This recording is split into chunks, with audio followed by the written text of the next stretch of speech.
Breaking news మాజీ మంత్రి Congress senior నేత జానారెడ్డి వల్లే తన మంత్రి పదవి ఆగిపోయిందంటూ ఆరోపించారు కోమటిరెడ్డి రాజగోపాల్ రెడ్డి. అయితే ఈ వ్యాఖ్యలు వాస్తవం కాదన్నారు ఎమ్మెల్సీ శంకర్ నాయక్. జానారెడ్డి ధర్మరాజు లాంటి వారని, జిల్లాకు మంత్రి పదవి వస్తే ఎందుకు వద్దంటారన్నారు. కేవలం రంగారెడ్డి, హైదరాబాద్లకు మంత్రివర్గంలో స్థానం కల్పించారని లేఖ రాశారు తప్ప రాజగోపాల్ రెడ్డికి ఇవ్వొద్దని ఎక్కడా లేదని చెబుతున్నారు.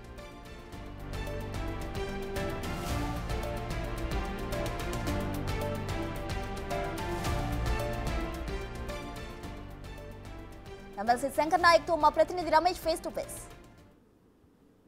నిన్న కోమటిరెడ్డి రాజగోపాల్ రెడ్డి చేసినటువంటి వ్యాఖ్యలు జిల్లాలో సంచలనం కలిగించడం జరిగింది. తనకు అధిష్టానం మంత్రి పదవి ఇస్తామంటున్నా కానీ కొంతమంది జిల్లాకు చెందినటువంటి సీనియర్ నేతలు అడ్డుకుంటున్నారని కూడా మాట్లాడడం జరిగింది. జానారెడ్డిపై కూడా మాట్లాడడం జరిగింది. ఇదే విషయంపై ఎమ్మెల్సీ శంకర్ నాయక్ ఉన్నారు. చెప్పండి, నిన్న రాజగోపాల్ రెడ్డి వ్యాఖ్యలను కూడా చూడడం జరిగింది. అధిష్టానం ఇస్తాన్నా కానీ ఇక్కడ ఉన్నటువంటి జానారెడ్డి లేఖ ద్వారా కూడా అది ఆగిపోయిందన్నటువంటి వ్యాఖ్యలు చేయడం జరిగింది. ఏమంటారు? జానారెడ్డి గారు ఎవరికి అడ్డు కాదు.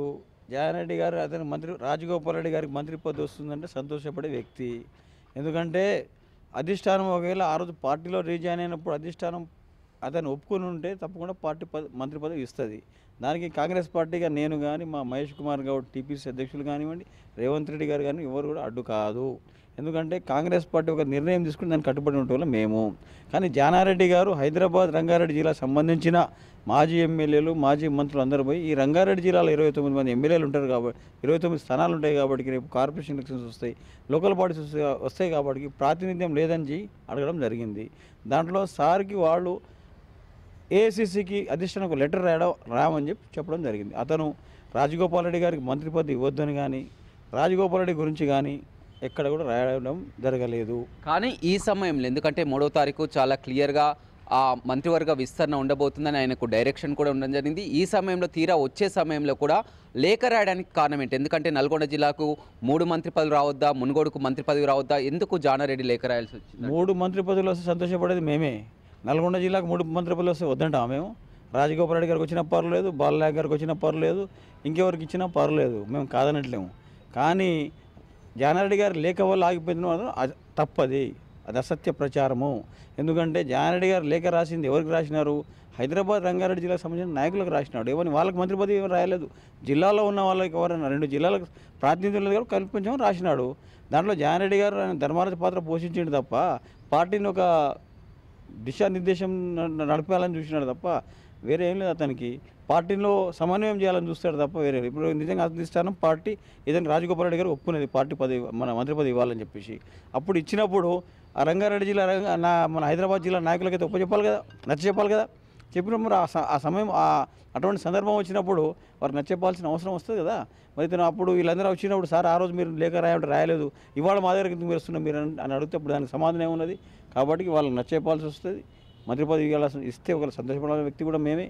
సార్ కూడా అడ్డం కాదు, దానికి జానారెడ్డి గారు అడ్డుపడే వ్యక్తి కూడా కాదు అని చెప్తారు. నిన్న జరిగినటువంటి వ్యాఖ్యలు, రాజగోపాల్ రెడ్డి వ్యాఖ్యలు, జానారెడ్డి కూడా జరిగింది, మీరు కూడా మాట్లాడడం జరిగింది. జానారెడ్డి ఏంటి వ్యాఖ్యలపై ఏంటి? జానారెడ్డి గారికి ఉద్దేశం లేనప్పుడు ఇంకేముంటుంది? దాని మీద క్లారిఫికేషన్ ఏముంటుంది చెప్పండి. జానారెడ్డి గారి లేఖలో రాజగోపాల్ రెడ్డి గురించి రాయలేదు. ప్రస్తావన లేనప్పుడు ఆయనకు మాత్రం ఏముంటుంది, మాకు మాత్రం ఏముంటుంది? మేమందరం రాజగోపాల్ రెడ్డి గారికి మంత్రి పదవి సంతోషపడే వ్యక్తులు, మేము కూడా సంతోషపడే వ్యక్తులమే కదా. అతనికి అర్హత కూడా ఉన్నది, ఒకవేళ అడగడం అర్హత కూడా ఉన్నది. కానీ దానికి మేమైతే అడ్డుపడట్లేము కదా. కానీ రాజగోపాల్ రెడ్డికి హైకమాండ్ గతంలో హామీ ఇవ్వడం జరిగింది. మొన్న భువనగిరి ఎంపీ గెలిపించినప్పుడు కూడా ఖచ్చితంగా ఇస్తామని హామీ ఇవ్వడం జరిగింది. 16 నెలలు గడుస్తుంది. మొత్తం తీరా వచ్చే సమయంలో కొంతమంది ఇక్కడ సీనియర్ నాయకులు అడ్డుపడంతో ఆగిపోయిందని కూడా అది తప్పు. ఎందుకంటే అధిష్టానము పార్టీ మధ్యలో జరిగిన అది సంభాషణ, తర్వాత వాళ్ళిద్దరి మధ్య అది ఉండొచ్చు, మాట ఇచ్చి ఉండొచ్చు. కానీ అది మాతో జరిగింది కాదు కదా. అది దానికి మేము అంతా అంటే మేము సరిపోను లేము దానికి. ఎందుకంటే అధిష్టానం ఇస్తానంటే మా కాంగ్రెస్ పార్టీ ఎప్పుడైనా మాట ఇస్తే తప్పకుండా ఇస్తుంది. దానికి జానారెడ్డి గారు కూడా అడ్డుపడరు, కాంగ్రెస్ పార్టీగా మేము కూడా అడ్డుపడము. ఎందుకంటే మా పరిధిలో కూడా కాదు అది. అది అధిష్టానం ఒకవేళ వాళ్ళిద్దరి మధ్యలో జరిగిన ఉండొచ్చు, అగ్రిమెంట్ ఉండొచ్చు. కానీ ఈ విషయంలో జానారెడ్డి లేఖతో ఎటువంటి దురుద్దేశం లేదు అతనికి. అతను నిజంగా అతనికి వస్తే జానారెడ్డి గారు అడ్డుపడాడు. ఇంతకు జిల్లాకు వస్తుందా లేదా మంత్రి పదవి? నా చేతిలో ఉన్నది, అదేమన్నా అది అధిష్టానం చేతిలో ఉంటుంది. ఇస్తే సంతోషపడే వ్యక్తులు మేము అంతే. రైట్, చూడొచ్చు చాలా క్లియర్గా చెప్తున్నారు. జానారెడ్డిలో పాత్ర ఎలాంటి పాత్ర లేదు.